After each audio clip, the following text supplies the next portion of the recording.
السلام علیکم ورحمۃ اللہ وبرکاتہ۔ آج آپ کی خدمت میں قرآن حکیم کی کچھ ایسی آیات پیش خدمت ہے کہ جن کو سن کر آپ کا ایمان تازہ ہو جائے گا۔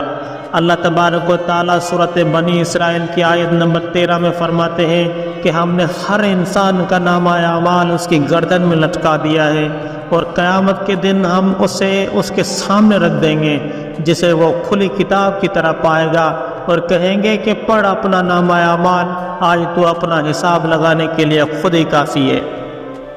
سورۃ الانبیاء کی آیت نمبر 35 میں اللہ فرماتے ہیں کہ ہر نفس کو موت کا مزہ چکھنا ہے، اور ہم اچھے اور برے حالات میں ڈال کر تم سب کو آزمائش کر رہے ہیں، اور آخر کار لوٹ کر تو تم سب کو ہمارے پاس ہی آنا ہے۔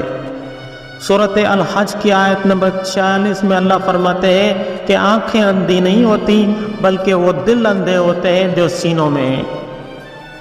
سورۃ النحل کی آیت نمبر 95 میں اللہ فرماتے ہیں کہ اللہ کے عہد کو تھوڑے سے دنیاوی فائدے کے لیے نہ بیچو، جو کچھ اللہ کے پاس ہے وہ تمہارے لیے زیادہ بہتر ہے اگر تم جانتے ہو۔